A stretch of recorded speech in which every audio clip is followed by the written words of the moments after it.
So in the stand today, I picked up a Schwinn Super Sport. I believe this is a department store bike. I think they were commonly sold through Dick's Sporting Goods. The best I can tell, it's about 8 to 10 years old. Don't know exactly the date. It features disc brakes, which pretty cool. And it has an 8-speed cassette in the back, and that is pretty cool. So I kind of look at this bike as, if I didn't want to get a one of the budget Walmart gravel bikes, what could I get if I bought something used and fixed it up? This bike was $60, and it was sitting on Marketplace for a week, and so it was ripe for the taking if somebody wanted it. Not that these are always showing up, but it's just an example of what you can find out there on Marketplace. However, for that $60, you also get quite a number of things that are deficient on this bike. It's kind of lived a hard life. Both wheels need to be trued. The chain is sticking, and some of the links are sticking, and so it really isn't riding very well. The front shifter is only shifting one gear, so there's definitely something wrong in the shifter mechanism. Overall, it's not in the best of shape, and there's probably not a whole lot I could do to make this bike look like really particularly nice. But we'll do what we can. So my plans for this bike is that it's probably a little on the small side for me, but I think I can. I think I want to first fix it up, take it for a ride the way it is with the tires that came on it. It's got a flat tire too, and just see how it rides, see how I feel about it. Fixed up in relatively stock condition. Probably replace the saddle, before I do that. But other than that, I probably will just kind of leave it stock. And then in phase 2, after my decision on what to do, I have some alt bars I can put on here, and just see they're Velo Orange Grand Cru bars. Picked them up used at a jumble, and go through some of the common touch point replacement of things, and see how this bike compares. After that, how nice a bike is that to ride after doing those modifications. I'm going to take you through the bike and show you all the various things that are wrong with it in detail, and then we'll start working to address those issues. I don't think it's going to be that much to do on this bike, but we'll see how it goes. It won't drop into the bottom gear, and you can see that the chain is jumping right here, so there's some problem with the chain links sticking together. So on the front, it'll drop down into the small one. Kind of wants to get up in that. Oh, now it's working suddenly. Well, now it's not getting down into the small one, so there's definitely something with this shifter that's kind of goofy. You can see that there's a pretty good size wump in the wheel there. The brakes themselves seem to be working pretty well. Triple butted frame. Quite a bit of rust on some of the bolts. Here's the main badge. I don't mind it so much. There's a lot of damage to the paint up around the head badge area, and I don't think there's much I can do about that. I think I might just mix up some paint and try to match it a little bit. You can definitely see that the chain is very rusted. Cassette itself doesn't look too bad. Promax brakes, not looking in the best of shape aesthetically, but they seem to be working pretty well. And again, there's the badging for it. And this has quick releases front and back, which is a good feature. Has these, very common, mountain bike drifter type shifters, and common on a lot of relatively inexpensive bikes. The grips themselves pretty hammered, and they spin around. Probably gonna replace those more immediately. SR Sun Tour, and I believe this is a 48, 38, 28, which is a pretty good. The rear is 32 or 34, and so you get a pretty good range with that setup. Okay, so taking the chain off, I gotta find the master link and see if it wants to budge. There we go. That took a little bit of work. And so now we'll remove the rear wheel. Should come out real easy. Yep. And you can see that we definitely have some wheel wobble, particularly where this Alex, right past this, you can see that the wheel is way over this way, and then it's really over this way here. So what I'm going to do is I'm going to put some oil on each one of these spoke nipples. And what I'm really trying to do with putting these oil on here is that if there is corrosion, this tri-flow, it will act as a penetrant, and it will go in, make it a little easier to turn these, because the one thing you don't want to do is snap a spoke while doing this.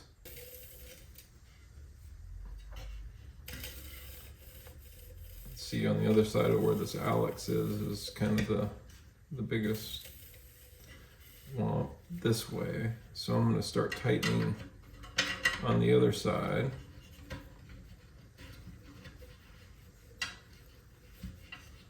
See, these are turning really nice. And now we've got it moved a little bit this to here. And so we're gonna, again, on the opposite side, we're gonna tighten up.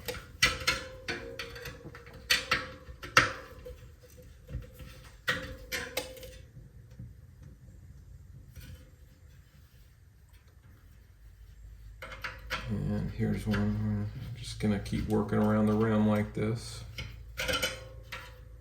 So worked a little bit more on it, and I got it where it's pretty good. I think I'm pretty happy with this wheel. So we got the skewer has got this little chrome piece that's. I'm just gonna try to use some steel wool.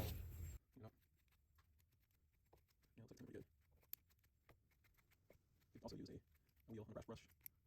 Although something looks like this, it's probably better to use with this. And let's give this brass brush a try.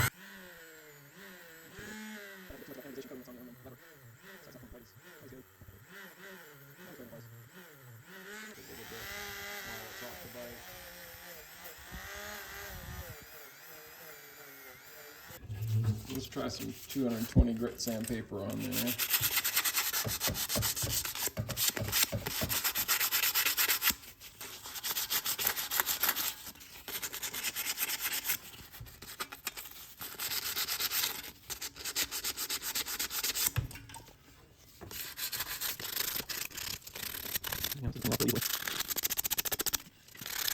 think I'm bothering too much. Certainly something easy to replace.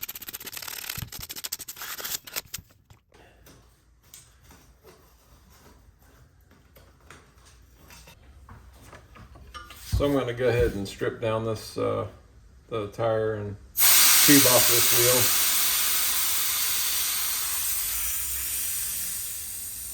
Again, I'm going to get all the air out of the tube best I can.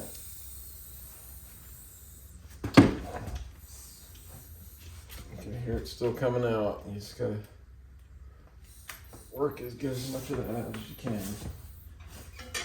It'll make your life easier. And then break the bead. Just kind of working around the rim. Just making it, it'll just make your life a lot easier. And then off she comes. Now, wow. You see we got a pretty good whomp in this one as well. Get our oil out. Find our valve stem so we know what we're doing, where we started.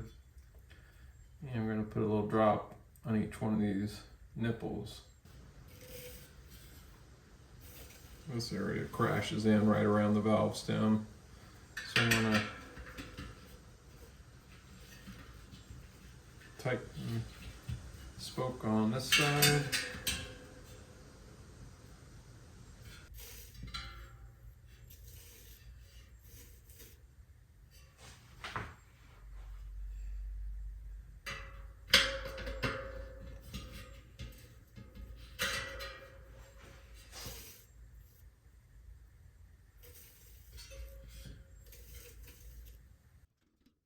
So I decided to go ahead and pull the rotors and clean the backside a little bit better than I had. Just didn't have good enough access because of the spokes. I'm using this Milwaukee power wrench, but I'm really using it mostly just to get the threads off. I'm not using it to break loose the fastener or to tighten. I'm using a brass brush with a Dremel tool to clean up some of that rust that's on the back side of this.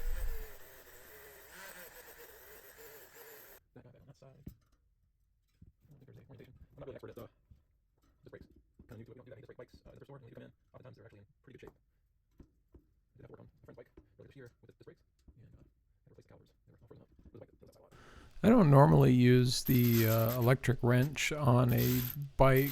In fact, I think this is the first time. I normally just use it for cars.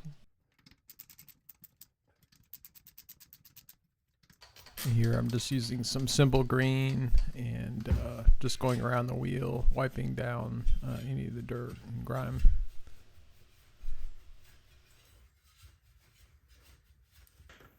So I went to remove this kickstand and it's really on there, really frozen on.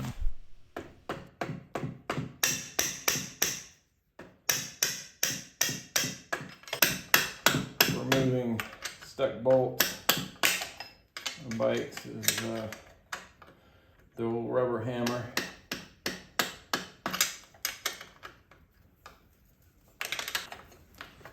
There's a lot of dirt in there.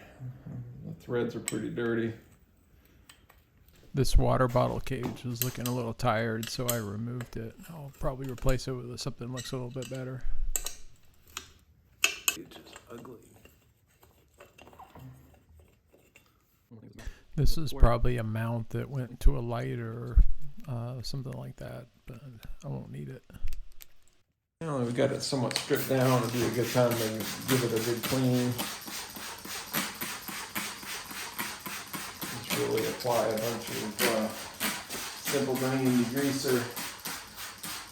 Let it sit. I'm gonna guess this is gonna end up taking us a couple of rounds of cleaning. Without the kickstand there, it's easier to get the area around the bottom bracket cleaned. You can see that the bottom bracket seems like it's pretty good. There's still dirt embedded in it. And this is really the swirl remover. It's kind of a way of just getting like some of the embedded grime off the bike. So in this sequence, we basically go through the same thing that we did for the front wheel on the back, where we took off the brake rotor and cleaned up a little bit around the outside of the wheel and assemble it back together. So now I'm going to take some penetrating fluid and kind of spray in different locations in these shifters to see if I can kind of get everything freed up a little bit. I can let this set for a little while. I'm just working these in. So if I remember correctly, I have to take these screws off of this shifter. These are long screws.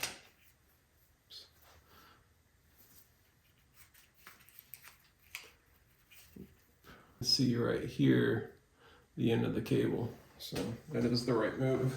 So here I'm working on the front derailleur shifter and replacing that, removing the old cable, adding some tri-flow to lubricate the shifter, and then taking out the rest of the cable at the front derailleur, and then lubing the pivot points for the front derailleur. Now I'm inserting the new cable into the shifter. For these front cable housings, I actually replaced the ends on the outer cable housings because they were a little cruddy. So when I was putting this cable back in the front derailleur, I got the path screwed up a little bit, but so I had to loosen it back up and tighten it again. There we go. I got it now. You don't get that set up right. Usually that's a shipping problem. So check operation seems to be going smoothly, and cut the cable and put a cable end on it. Then we'll put the cover back on the front shifter. So I noticed that the gear shift indicators on both of these are opaque, which I assume is probably fit out in the sun or something like this. And, so we're basically going to do the same thing for the rear derailleur shifter. And as always, the second time you do the same basic operation, you get a little bit better. One thing I didn't show on here is I did clean up a little bit before adding this lubrication.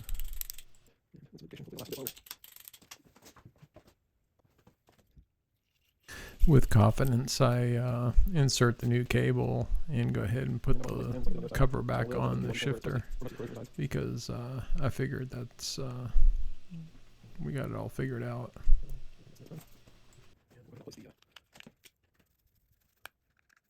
So remove the rear part of the cable. Then I feed the fresh cable in.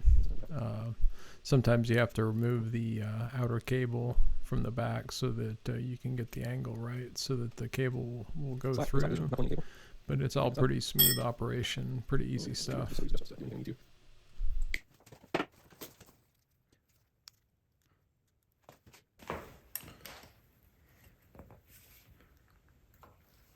Take these bolts out one by one and try to remove some of this corrosion on the heads. I probably should replace these, but I'm not even sure I'll use the stem when I do modifications, so I'm just going to clean them up for now.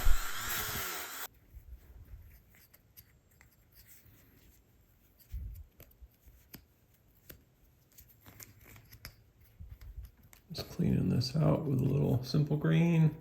And put that back before we take out the next one.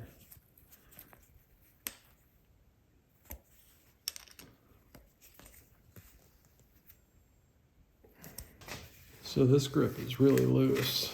I mean, I can just pull this right off. Use these grips, so.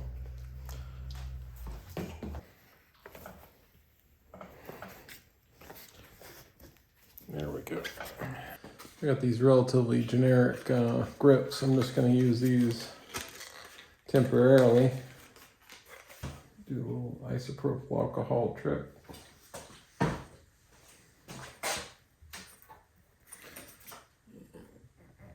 Should shove right on.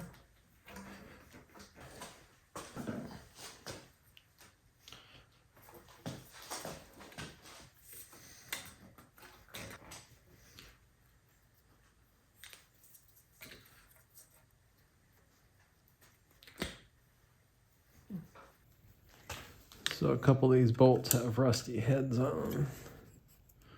So I'm just gonna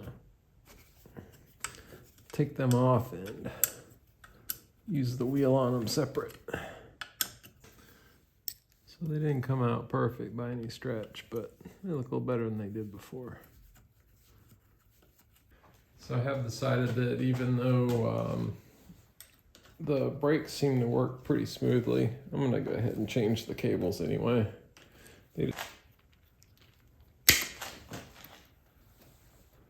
That goes underneath the bolt.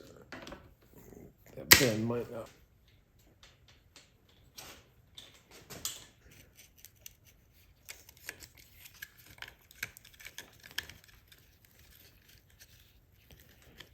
All right, there we go. And so again, I've wiped fresh Tri-Flow on this cable.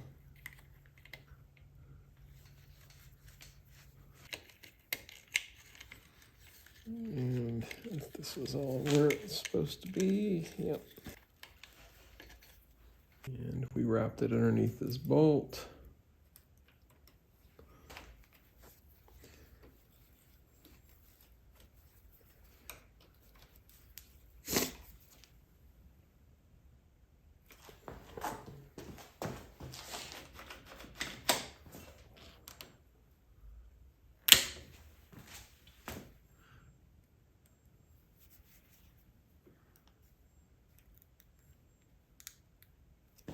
And now for the fronts. These all the way home. There we go. Get our slots lined up on the adjusters. Probably should add some lube onto this. So it's and below.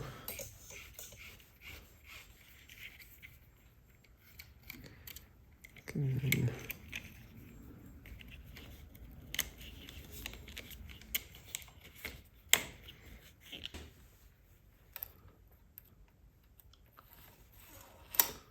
We can tighten this down.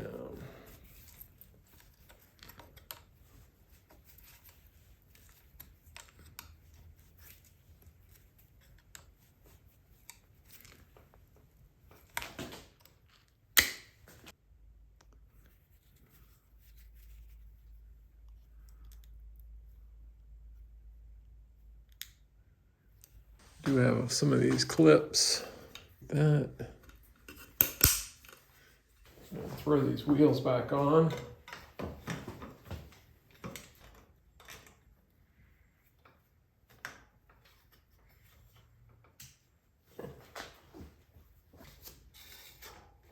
Just going to adjust the centering pad out a little bit.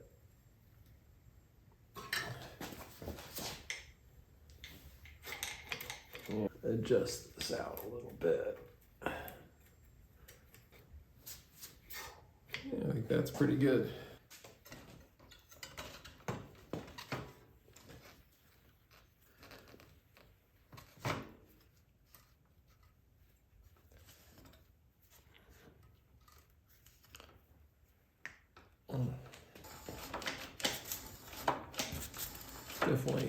Definitely a little loose there. I'm going to take out some slack on this way.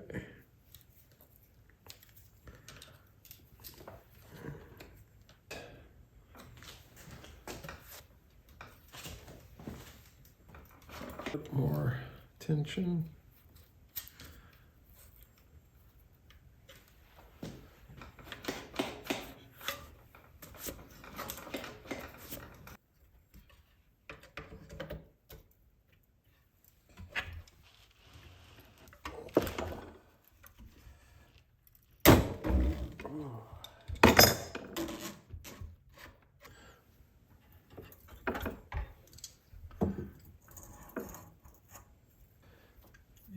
pretty dirty in there. So yeah, it was probably a good call on that. Odorless mineral spirits here. I've got my brush that reused many times. I'm just going to work in the mineral spirits.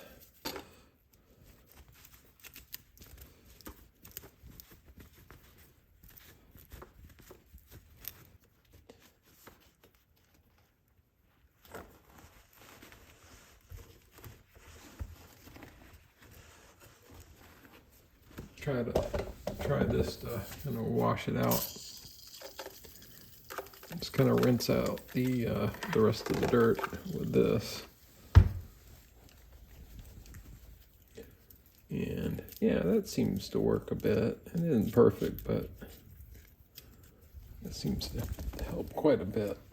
And so I didn't show this, but I cleaned up around the free hub, and I took off the Dork disc, cleaned up a little bit of this grease that's around the hub itself.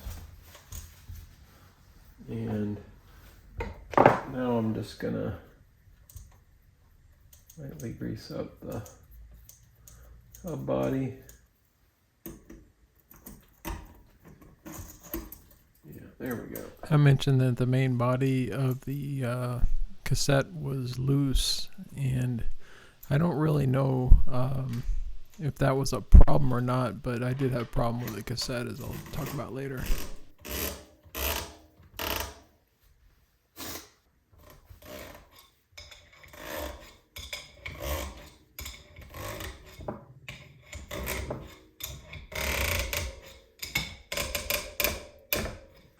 So basically, I'm going to use the method of just taking the old chain and the new chain. They both have master locks on them.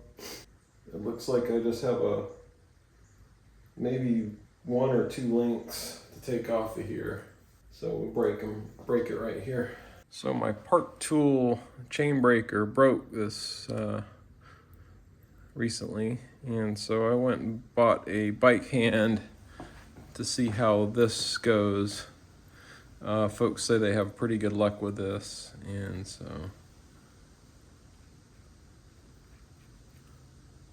yeah, maybe that's how you do it. And hopefully that was it. It has a really nice feel to it. It was quite a bit of effort to get that out though, and we had success though. So this is a KMC 8-speed chain, and I've always had pretty good luck with their chains. I did try to clean the chain that was on it, but it was really rusty, so I just ended up recycling it.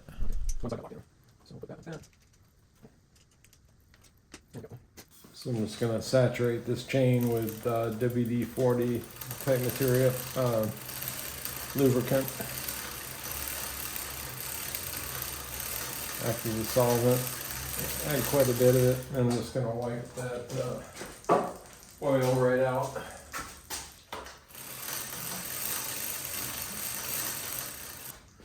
And then we'll add Tri-Flow, just to put a quick bit of Tri-Flow on it. So after making a point of trying to get it routed under here, it was actually riding over the top of this, which I should have checked, but if you can see, it's kind of hidden down there, and I missed it, and that's where all that noise in the drivetrain was coming from. So get it down in the low gear. So I'm noticing, I think I'm having problems with it shifting, mostly under load when I'm riding it. It's flopping between gears, and I think this derailleur hanger is bent in a little bit. I mean, this is just from the eye, but it looks to me like it needs to get bent out this way. I'm going to take this derailleur off and see if we can just bend this in just a little bit. We're going to be really careful. I've taken the wheel off, and this is just the fastener that's holding the dropout in.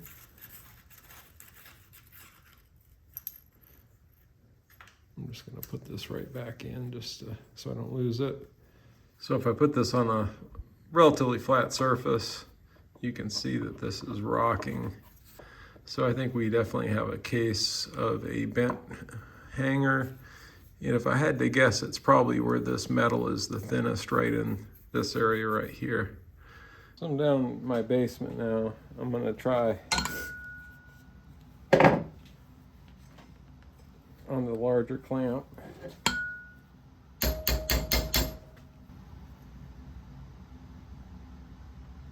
Well, yeah, I think that might be good enough. I think it's doing a little better now.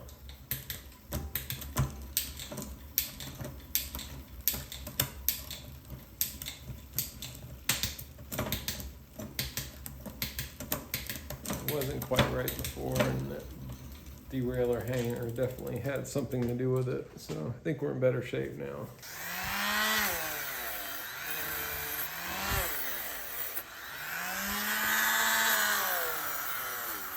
Came off pretty easily.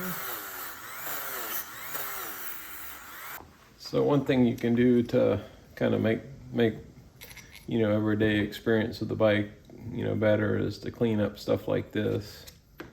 So there's a little bit of corrosion in here on the bolt. We'll put a little grease on this bolt. Not a lot, just a little bit in that area right here. Everything will be a little bit happier. If we can get this saddle off, this big poofy one. Oh, there we go.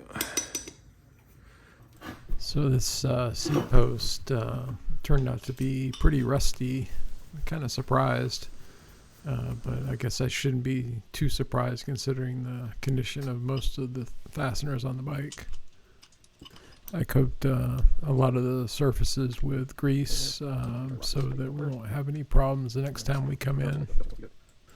I noticed that the seat post itself seems like it's a little small for the frame. It's a 27.2, which is generally one of the larger sizes, so I'm surprised. I'm pretty sure it's original to the bike as well. It does tighten down, it just takes a lot of effort. So after putting a little bit of the spray wax on it, I noticed that this frame really looks a lot better than it did. So this Schwinn is definitely looking up as far as how things are operating. I've done a little tuning here and there, get the brakes dialed in a little bit better, and the shifting, we've got that working pretty well. I'm gonna ride it, take it out on a day that's pretty nice and ride it and get a little bit more of an evaluation. And then hopefully in a future video, we'll kind of do some of those upgrades and show you what it looks like in the end. Goal being something I can take on rides that I do, as you see on my ride videos, where it's kind of a mix of on pavement and dirt roads and single track. So I'd like to thank you for joining in this video, and hopefully you'll be around to see the follow-up video whenever I take this from being in this condition and do some custom modifications to it to make it a little bit more, a little bit more rideable, I guess, at least for my definition. So if you like the video, please click like and subscribe if you want to see more of this type of content, and we'll see you in the next video.